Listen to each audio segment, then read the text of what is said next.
Even for a regular person, Kiryu seems like an omnipotently powerful demigod. It's the fun of the gameplay, and it's what makes the Kiryu arc so special. The Dragon of Dojima is a walking nuclear bomb, set him going and no army, man, or otherwise is going to be able to handle him. He's impossible. And that got me thinking, what if he is impossible? What if what we are playing isn't real? I mean, obviously, but even in universe, it's not real. And the more I thought of it, the more I came to realize the truth. We aren't playing Kiryu's story. Not directly, anyway. We are playing a retelling of his story. Stay with me, because I'm about to tell you exactly why this makes sense. But also who is telling the story and why. The answer is quite interesting, I promise. So let's just start with the key question. Am I saying that everything that happened in Yakuza 1 to 6 is a lie? No. All the events would have happened. They had to. Kamurocho wouldn't forget the Millennium Tower exploding, and the news would cover the millions of yen falling from the sky in Kiwami. Equally, the fall of the police chief in 4 would be widespread news. The secret here is to take the broad parts of the story and put them to one side. We can canonically say the broad strokes happened, but it's the impossibility of the story that I want to highlight. I will start, Your Honor, by focusing on a moment of Yakuza Kiwami 2. And no, I'm not talking about the time Kiryu Taiga dropped an actual tiger, but we will be returning to that. Right now, I want to focus on what happens after that. So, for those of you who remember this scene, on a highway in the middle of the night, Kiryu and the gang are attacked by, I'm going to butcher this word and I apologize, the Jingweon Mafia on their way back to Kamurocho. It sounds plausible enough. It's how they attack which I've always drawn an issue with. They get trucks into a grid and make a moving platform so that the men can have a 100-on-1 fight with Kiryu. Okay, now, how possible would this be? Assuming that it happened and everyone would be able to keep up with their balance as the truck shifts left and right, the battle goes on way too long to not see a single other car on the road. But I've done the night drive on the Japanese highway before. The lorries are still moving at that time, I can promise you that. We see the same even if we look later, at the most current game I am playing at the time of writing, Yakuza 5. Let's look at the impossibility of both Kiryu and Saejima for that matter. Kiryu takes on the entire Tojo clan single-handedly to prevent a war. From what we know of Kiryu by this point, I'm pretty sure that could happen. What I think is impossible is that two people pulled out missile launchers and Kiryu just happened to casually dodge them. Like, I love that himbo. But let's be clear, if he did that, the chance of that battle continuing would be 0. The Tojo clan and the other clan would be on their knees bowing to him, like the elder god made flesh that he is. It's also smaller details, like the fact that Kiryu decimates the bike insurance industry each year by making all the bicycles in a 3-mile area into fashionable accessories to be worn around his victims' necks. Or the fact that the hospitals on Kamurocho aren't hiring 10 times the staff every Christmas to deal with the pure rampage of the Dragon of Dojima. But what really gets me is the local population's attitude towards Kiryu after the events of Kiwami. In Kiwami 2, no one remembers him. This man, who probably took down half the population of Kamurocho in what we can assume was roughly a week, resurfaces and the people's reaction is, yeah, I can take this tank in a fashionable suit. Either they don't enjoy eating normally and secretly want to have a reason to drink all their food through a straw, or there has to be a citywide mind wipe as to why people aren't actively fleeing in terror the moment the 4th chairman is walking down a street.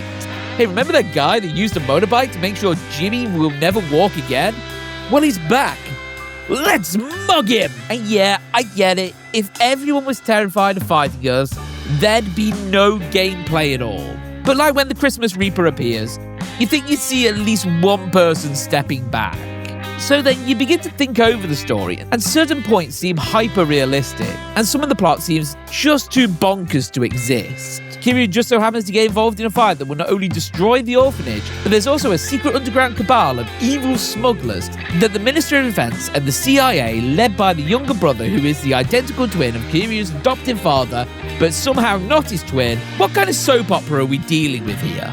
I could really spend a good 30 minutes breaking down the over-the-top details, and I would, but it's really all there just to state the premise of my point. The events we are experiencing are not the true event. There are exaggerations told by someone to make Kiryu not only badass, but also to make him kind, relatable, and most importantly, good enough to be the protagonist. Wow, big reveal. The protagonist is written to be a good protagonist. I hear you cry. But what if I told you that I don't believe it's our world that's causing the changes? I think all the changes to make Kiryu great are actually being told by someone in the Yakuza universe. And it can only be one person, and the reason is actually quite wholesome. We are listening to Haruka tell her kids or grandkids the tale of their grandfather or even the great-grandfather, Kazuma Kiryu. Now, this bit I'm right in the middle of Haruka's idol arc in Yakuza 5. I'll have plenty more to say once I finish the series. I could also find out that Haruka never gets married and instead settles down with the Kari, doing dance battles for the rest of their lives. I'll change the script if it comes up. So future scriptwriting Walrus here. I just finished 5, and if anything, I would argue that Haruka's speech at the end only reinforces why I feel she would be the one retelling the story. She finally called him a father, told the world that they are related, threw away her entire idol career to be with him. She would 100% be painting Kiryu in a great light to her future children, if she has them. Regardless, when you take all of this into account, a lot of things start to add up. The bonkers fights and retelling Kiryu's brave battles as remembered by a traumatized child. Take the tiger dropping 2 tigers. I think Kiryu probably did fight a tiger. I'm not going to take away his achievements, but the things he fights in that story are massive. They are over-dramatized, almost like what a child would see if they were kidnapped and fearing for their life. Oh, hi, Haruka. The car chase.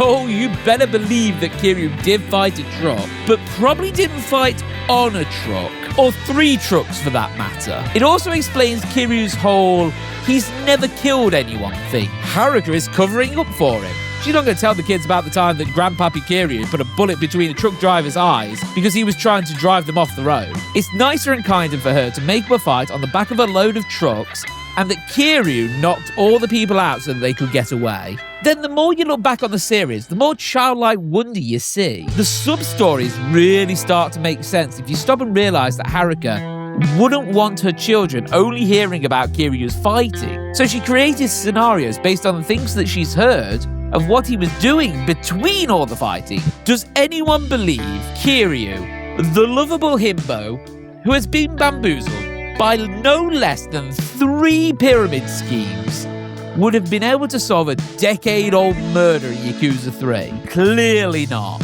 But Haruka wants her adoptive dad to be remembered for more than his might. She loves him, knows how kind he is, and has created stories of him that would make his grandkids proud to be part of his family based on events he was around for.